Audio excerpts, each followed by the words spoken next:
La opinión Radar News.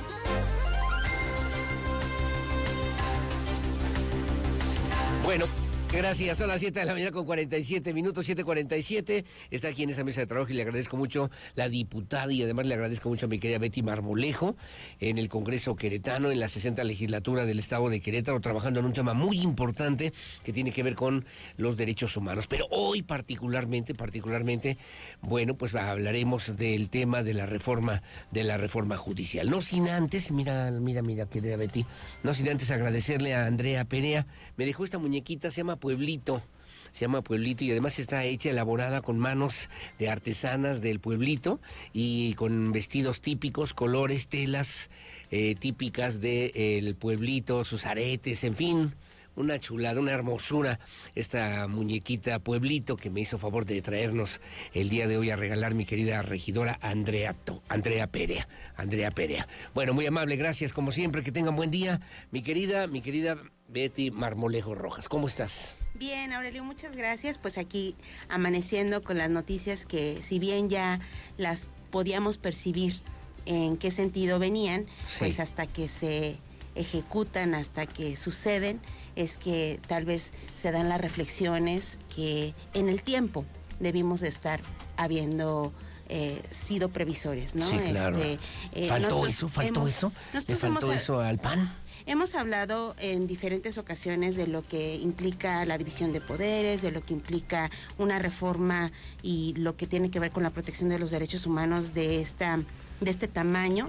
Hemos hablado del Tribunal Constitucional, hemos hablado del bloque de constitucionalidad, hemos hablado de la composición del Poder Judicial y de cuál es el papel que juega respecto al equilibrio de los poderes y garantizar el acceso a la justicia como derecho humano, que es fundamental, por supuesto, para nuestra libertad, para la libertad de expresión, para la toma de decisiones que involucran pues a toda una sociedad. Y en ese sentido, nosotros hemos conversado aquí en diferentes ocasiones respecto a estos temas.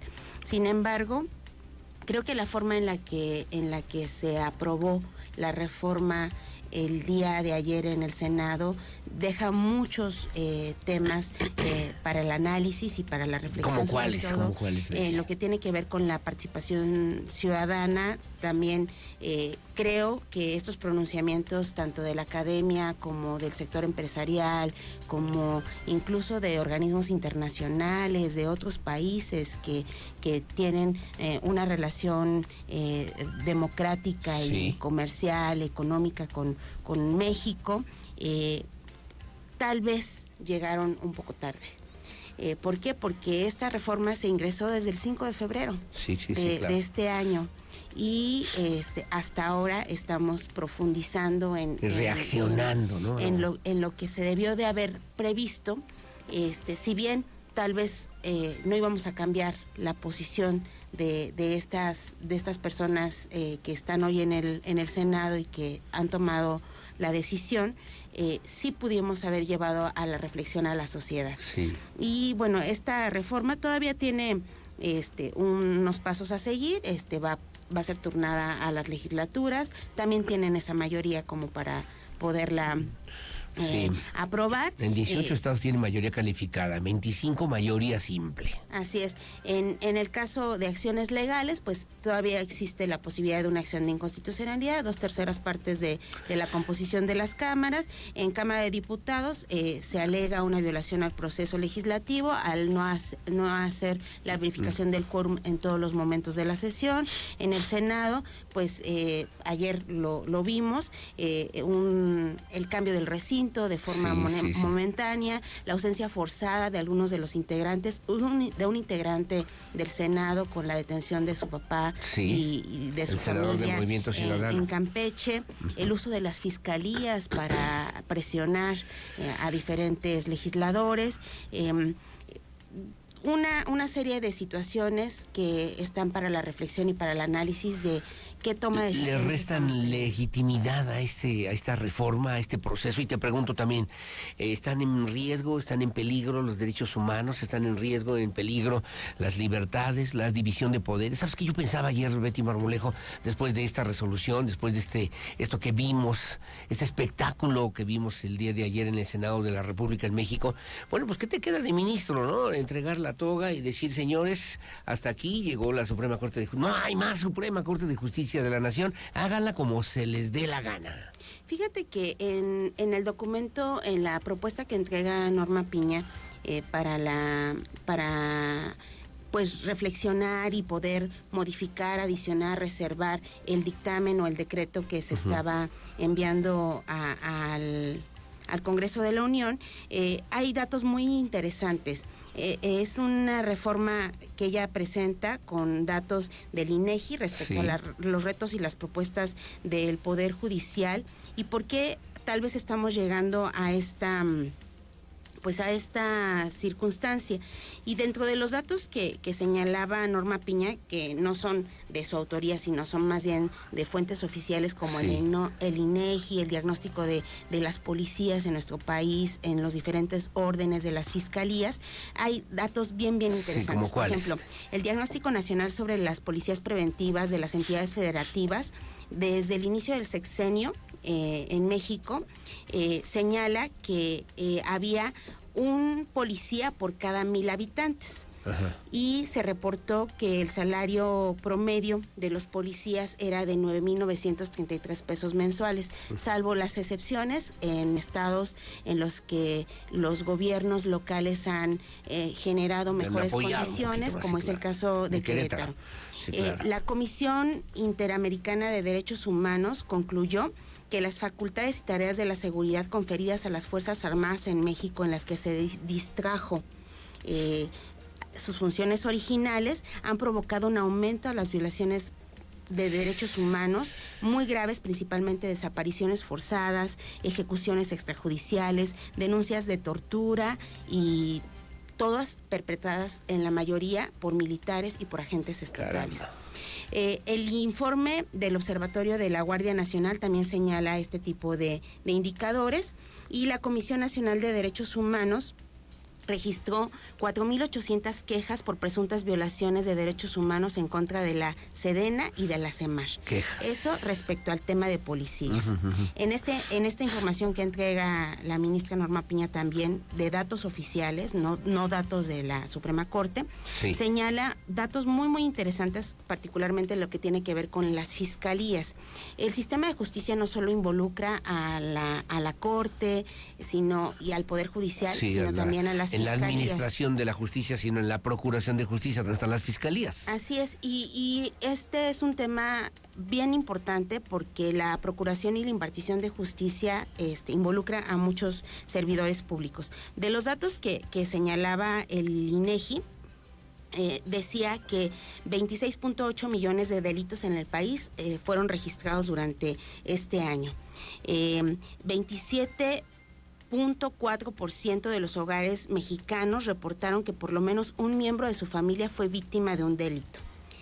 3 de cada 10 personas de los hogares mexicanos reportaron esta situación, pero solo uno de ellos llegó a hacer la denuncia. Esto es un dato bien importante. Sí, y una vez llegando a las fiscalías... ¿1%? 1%. 3 de cada 10 personas reportaron haber sido víctimas de delitos. Es el 10%, digamos. 1 de cada 3 hizo su denuncia. De estas denuncias, 2.3 millones de delitos respecto a los cuales se iniciaron carpetas de investigación. Solamente 1.200.000 carpetas de investigación se judicializaron. Es decir, solamente un porcentaje muy bajo de todo esto que se reporta a nivel general llega al Poder Judicial. Y en el Poder Judicial existe también una serie de procedimientos que establecen que, pues, para que lleguen a la Corte son casos demasiado elementados a nivel complejos, jurídico, ¿no? Complejos y que implican, pues, esta atracción de la Corte. Pero en eso, esa es la propuesta de la ministra Norma Piña. ¿Eso contempla la reforma al Poder Judicial que planteó el presidente López Obrador? No. La reforma contempla la elección de ministros de forma directa, contempla la creación de un tribunal para sancionar o retirar a quienes hayan sido elegidos en estos espacios, y también contempla pues una serie de reformas ahí al interior respecto a los presupuestos, pero no va a este fondo que es no se enfoca en esta parte, en realidad la justicia, el acceso a la justicia como derecho humano para todas las personas. El fondo de lo que debería ser una verdadera reforma judicial. Entonces es una serie de información, datos muy complejos que en realidad no se le están transmitiendo a la sociedad como ¿Qué va a pasar con el Poder Judicial en este país? Pues mira, se tiene la opción de la acción de inconstitucionalidad, en eso se puede ganar tiempo para la implementación, porque decía el decreto también, el decreto incluye o señala que la ley supletoria para la elección de estos juzgadores será el COFIPE, cuando eso es contradictorio también a lo que señalan otras legislaciones, claro. ¿no? Sí, Entonces, claro. Señala también que los poderes judiciales de los estados tendrán hasta 6 meses para armonizar sus legislaciones, sus constituciones. Es una serie de situaciones que pues si bien a través de una acción de inconstitucionalidad se pudiera lograr aplazar la implementación o acudir a cortes internacionales, en algún momento pues vamos a tener que entender que no tenía que ver directamente con la justicia para todas las familias. Oye, Betty Marmolejo, no quiero desaprovechar el minuto que nos queda de tiempo para que tú me hagas tu comentario y tu reflexión personal de lo que vimos ayer en el Senado de la República con el senador Miguel Ángel Yunes Márquez. No se requieren representantes populares, van a una elección, van en representación de una propuesta política, de una plataforma política, gente sin escrúpulos, gente sin ética personal, sin responsabilidad también de asumir esta posibilidad de defender una causa, sin congruencia también institucional, sin el menor respeto a la ciudadanía, a los ciudadanos que les dieron su voto. ¿No crees que requeriríamos también hacer ahí algún ajuste?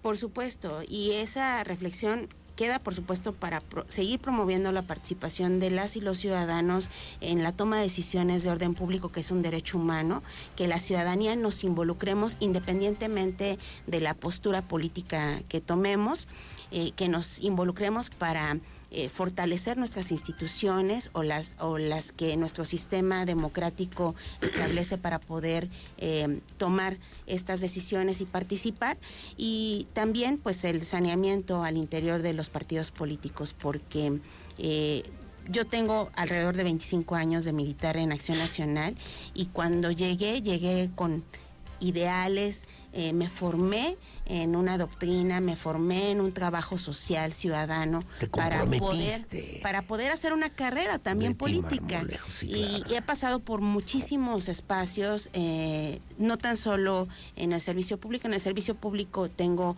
menos tiempo, sin embargo, lo hice como ciudadana, y lo que tengo muy claro son mis principios y la congruencia, por supuesto, con la que tengo que actuar. Y las convicciones que tenemos que cuidar y mantener por encima de cualquier tentación y situación, ¿no? Que Así pueda es. ocurrir en la vida Y cotidiana. también, para no estar expuestos a situaciones que tienen que ver con las fiscalías, pues hay que ser congruentes en principios, en valores y en legalidad respecto a las responsabilidades. Y en que el asumimos. ejercicio pulcro de lo que tienes que hacer todos los días en tu trabajo, en tu esfuerzo, en tu persona, en tu familia, mi querida Betty, como lo has hecho durante muchos años. Yo solamente me quedaba con esta idea de Miguel Ángel Yunes Márquez.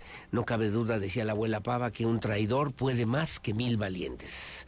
Así que bueno, hay que entender como parte de lo que hoy tiene que ver con esta historia que nos ha tocado ver, vivir y entender y conocer, y que nos espera una etapa también pues en la que los ciudadanos, espero, sigan y sean realmente el centro de las decisiones, y no solamente para las minorías que se han adueñado de los partidos políticos y de las cúpulas del poder para hacer lo que se les pega la gana. He dicho, allá. ¿No? Y seguiremos promoviendo la participación ciudadana, porque es el verdadero contrapeso para la toma de decisiones. Ojalá. Luego hablamos de los partidos políticos. Betty Marmolejo, muchas gracias, que tengas buen día. Gracias. ¿Dónde te vemos, dónde te seguimos, dónde te encontramos, Betty? Beatriz Marmolejo Rojas en Facebook, Instagram y YouTube. Te quedan 15 días de diputada. Ya estamos a unas horas. De hecho, ahorita nos vamos a la glosa del informe. Del informe. Seguiremos cumpliendo con nuestra responsabilidad también hasta esta gran encomienda que nos dan a los queretanos. Enhorabuena por tu trabajo, mis respetos y mi cariño y mi admiración siempre para ti, y que venga lo mejor de lo mejor siempre. Muchas gracias. Gracias, Betty Marmolejo Rojas, es diputada para el Partido Acción Nacional en Querétaro, en la 60ª legislatura del estado de Querétaro. Hacemos una pausa. Saludos a la licenciada